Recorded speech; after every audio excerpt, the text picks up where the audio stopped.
EV9 national news కు స్వాగతం. ముందుగా హెడ్లైన్స్. ఆపరేషన్ సింధూర్తో ధీటైన జవాబిచ్చారు సిక్కిం రాష్ట్ర అవతరణ వేడుకలో ప్రధాని మోదీ. 400 కిలోమీటర్లు సైకిల్పై మహానాడుకొచ్చిన పెద్దాయనను ప్రశంసించిన సీఎం చంద్రబాబు. జగన్ను ప్రజలు తాడపల్లి ప్యాలెస్లో పెట్టి లాక్ చేశారు నారా లోకేష్. గద్దర్ ఫిల్మ్ అవార్డుల ప్రకటన, ఉత్తమ చిత్రం కలిగి ఉత్తమ నటుడు అల్లు అర్జున్.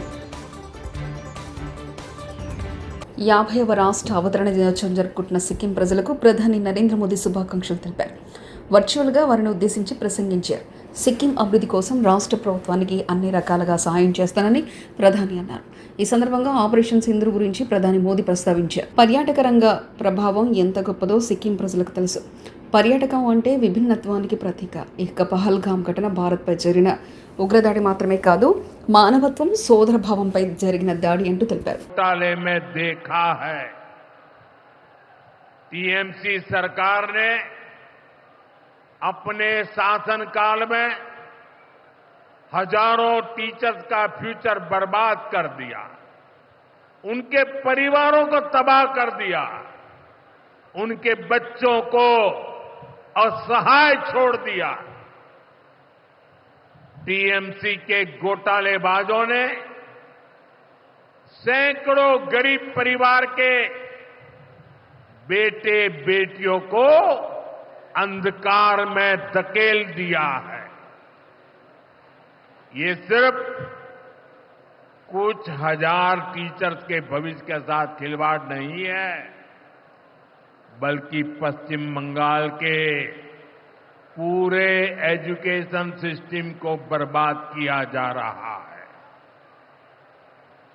टीचर्स के अभाव में लाखों बच्चों का भविष्य दांव पर है. కడప మహానాడు గ్రాండ్ సక్సెస్ అయిందని ముఖ్యమంత్రి చంద్రబాబు నాయుడు అన్నారు. కడప టీడీపీ మహానాడు బహిరంగ సభలో సీఎం ప్రసంగించారు. ఈ సందర్భంగా జై తెలుగుదేశం అని కార్యకర్తలతో చెప్పించారు.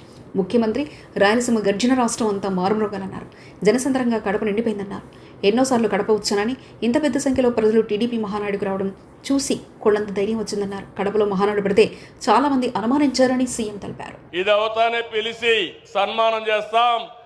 కోడూరు నుంచి 60 సంవత్సరాల వయసులో సైకిల్ వేసుకుని కడప మహానాడుకు వచ్చాడంటే అది తెలుగుదేశం పార్టీ పైనుండే అభిమానం. వారిని చూడండి తమ్ముళ్ళు, ఇలాంటి కార్యకర్తలు ఉన్నారంటే ఈ పార్టీకి పూర్వ జన్మ సుకృతం. తమ్ముళ్ళు గట్టిగా చప్పట్లు కొట్టి అభినందించండి. ఒక స్ఫూర్తి ప్రదాత పార్టీ అంటే ఇట్లుండాలి. మనం అందరూ ఈ మారిగా ఉంటే ఇంకా వైఎస్ఆర్ కాంగ్రెస్ పార్టీకి అడ్రస్సే ఉండదు. అవునా కాదా? ఉంటామని చెప్పండి. అలాంటి కార్యక్రమాలతో ఈరోజు ముందుకు పోతున్నాం. నెల నెల పింఛన్లు ఇస్తున్నా మనం ఏ స్థాయిలో సంక్షేమం అందిస్తున్నాయో చెబుతుంది. దేశంలో ఏ రాష్ట్రమైనా 64 లక్షల మందికి పింఛన్లు ఇస్తున్నారా అని అడుగుతున్నా, సవాలు విసురుతున్నా. కడప గడపలో 3వ రోజు మహానాడు భారీ విజయోత్సవ బహిరంగ సభ నిర్వహించారు. ఈ సభను సీఎం చంద్రబాబుతో పాటు మంత్రులు, నాయకులు, కార్యకర్తలు అధిక సంఖ్యలో తరలివచ్చారు. ఈ సందర్భంగా హోంమంత్రి అనిల్ సభను ఉద్దేశించి మాట్లాడారు. ఆంధ్రప్రదేశ్ రాష్ట్రం ఉండాలి, మేము ఉన్నా లేకపోయినా మన బిడ్డల గురించి, మన భవిష్యత్తు తరాల గురించి ఆలోచించిన ఏకైక నాయకుడు ప్రపంచంలో ఎవరైనా ఉన్నారంటే మనం గర్వంగా కాళ్ళు ఎగరేసుకొని చెప్పుకోవచ్చు, నా నాయకుడు ఉన్నాడు, చంద్రబాబు నాయుడు గారు ఉన్నారు అని. ఆ చంద్రబాబు నాయుడు గారికి వేదిక సాక్షిగా నమస్కారాలు, ధన్యవాదాలు తెలియజేసుకుంటూ, ఈరోజు గత 5 సంవత్సరాలు కూడా వ్యవస్థలని నిర్వీర్యమైపోయి ఉపాధి అవకాశాలు లేక, ఉద్యోగ అవకాశాలు లేక మొత్తం యువత అంతా కూడా తప్పుదారి పట్టి, గాంజా మార్గాన్ని బట్టి ఉపాధి అవకాశాలు లేక అల్లాడుతుంటే ఆ యువతకి ఒక మార్గదర్శకం ఇవ్వాలి అని చెప్పి ఆ రోజుల్లో రౌడీ రాజకీయాలు జరిగే పరిస్థితుల్లో, సైకోల్ పాలన పరిపాలించే పరిస్థితుల్లో ఆ రోజు ఒక్కగానొక్క బిడ్డ ఈరోజు రోడ్డు మీదకి వచ్చి అవమానాలు ఎదుర్కొన్నాడు, అపహరణలు ఎదుర్కొన్నాడు. ఒక పక్క తల్లిని అవమానించారు, ఒక పక్క తండ్రిని జైలుకి పంపించారు. అయినప్పటికీ కూడా మొక్కవోని ధైర్యంతో నా కార్యకర్తలు నా వెంబడి ఉన్నారు.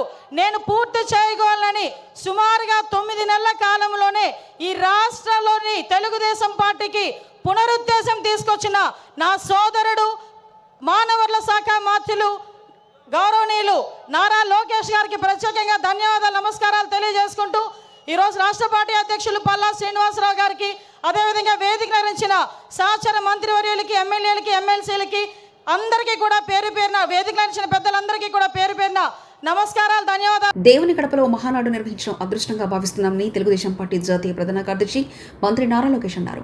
మహానాడు బహిరంగ సభలో తన ప్రసంగం పార్టీ శ్రేణుల్లో ఉత్తేజం నింపారు. పౌరుషం, ఆత్మీయత, మహిళలను గౌరవించడం నేర్చుకోవాల్సిన గడ్డ ఇది. మాస్ జాతర మహానాడు వదిలిపోయింది. పౌరుషాల గడ్డపై పసుపు జెండా రెపరెపలాడుతుందని ఉద్వేగంతో ప్రసంగించారు.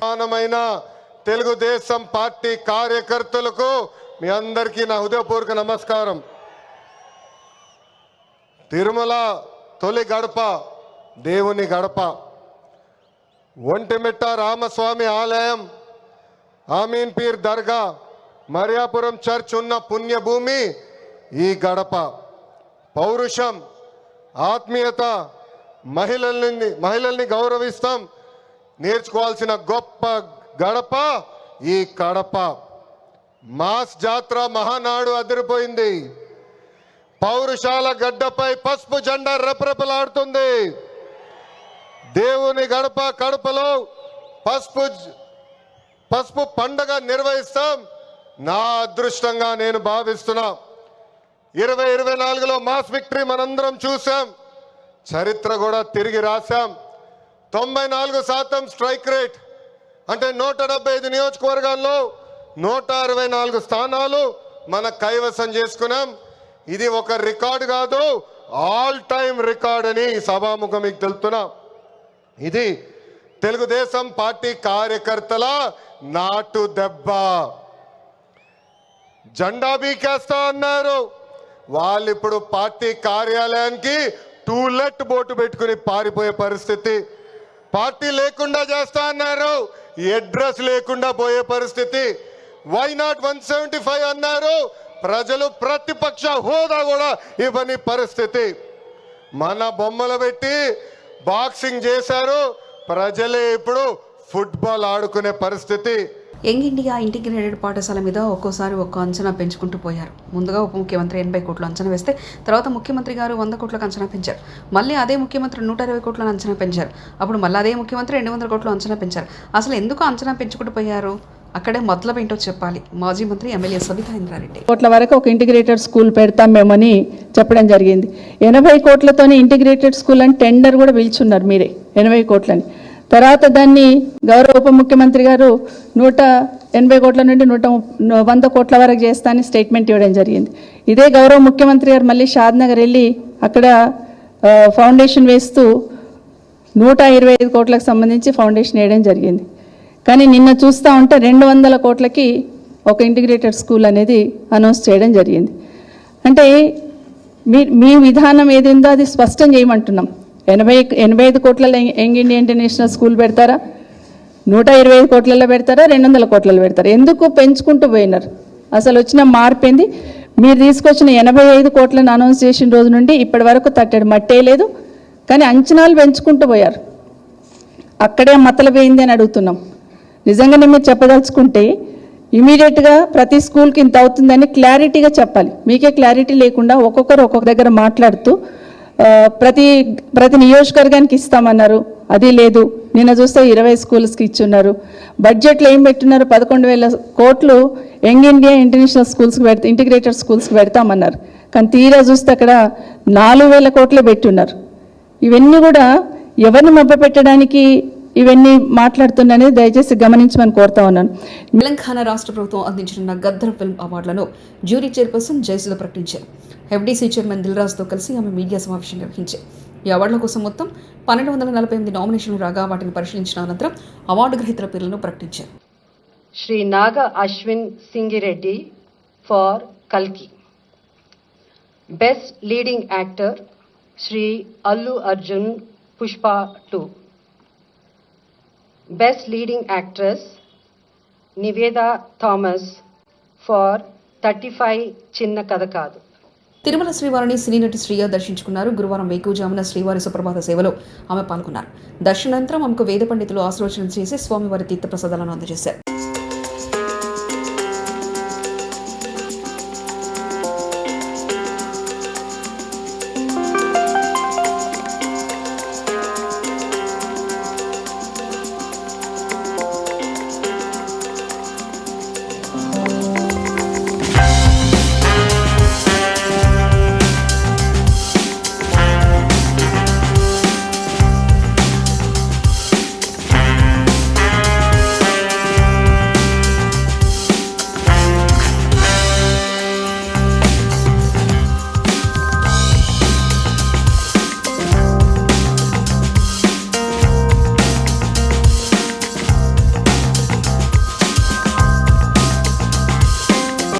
నిర్మల్ పట్టణంలో జీఎన్ఆర్ కాలనీ సమీపంలో స్వర్ణాబాగుపై నిర్మించిన చెక్ డ్యాంను బ్లాస్టింగ్ చేసి పేల్చేసిన ఇరిగేషన్ అధికారులు.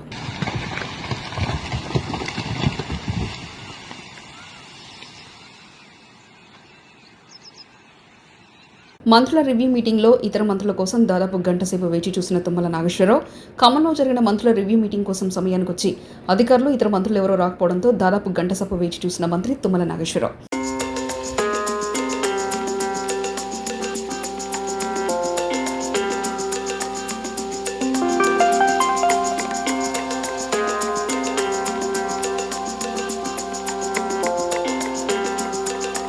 గద్దర్ ఫిల్మ్ అవార్డును jury chairperson Jayasudha, FDC chairman Dil రాజుతో కలిసి మీడియా సమావేశం నిర్వహించారు.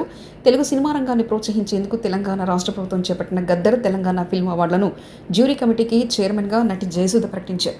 అంతకుముందు దిల్ రాజు మాట్లాడారు. మొదటి రోజు నేను వాళ్ళని ఫామ్ చేసినప్పుడు ఈ టేబుల్ పైన ఒక మాట చెప్పాను. సో మీ మనస్సాక్షిగా సినిమాలు చూస్తూ మీకు అనిపించినవి మీ జ్యూరీ మెంబర్స్ డిసైడ్ చేసిన సినిమాలే ఫైనల్ లిస్ట్ అని. సో గాడ్ గ్రేస్ ఎక్కడ ఎవరి ఇన్ఫ్లుయెన్స్ కానీ ఎవరి ఇన్వాల్వ్మెంట్ లేకుండా కానీ వాళ్ళకంతా ఫ్రీడమ్ ఇచ్చి చేయగలిగాం. సో దానికి రాత్రి జ్యూరీ మెంబర్స్ వాళ్ళ కళ్ళల్లో వాళ్ళ ఆనందం అర్థమైంది.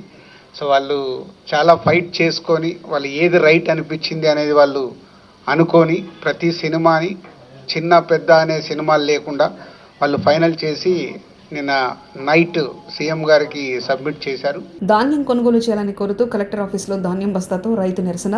నిర్మల్ జిల్లా ధాన్యం 15 రోజులైనా ధాన్యం కొనుగోలు చేయలేదని వెంటనే కొనుగోలు చేయాలని కోరుతూ కలెక్టర్ ఆఫీసులో ధాన్యం బస్తాతో నిరసన తెలిపిన రైతు లక్ష్మణ చాంద మండలం బాబాపూర్ గ్రామంలో ఏర్పాటు చేసిన వరి ధాన్యం కొనుగోలులో జాప్యం చేస్తున్నారని ఆగ్రహం.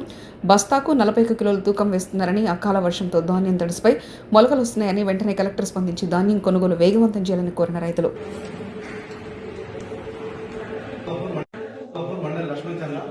నా పేరు గుట్టు శ్రీనివాస్. మేము గత 15 రోజుల క్రితం పోసినాము. 13 డేట్ నాడు పోయడం జరిగింది. 13, 14, 15 మ్యాచ్లు రావడం జరిగింది. కొన్నేమో 20 పైన మ్యాచ్లు రావడం జరిగింది. లారీలు రాలేదు, అమ్మాయిలు రాలేదు. పిఎస్సిఎస్ నిర్వాహకులు 4-5 గ్రామాలకు జోకడం జరిగింది. మా ఇంతకుముందు సొసైటీకి ఇచ్చిన మన బ్లాక్లకు మహిళలకు ఇచ్చిన బాగుండేది. అక్కడ జోకిన తాట 80% ఖాళీ అయిపోయింది. 20% మాత్రమే ఉన్నాయి. ఇక్కడ మాత్రం 80% ఉన్నది. 20% మాత్రమే జోకడం జరిగింది.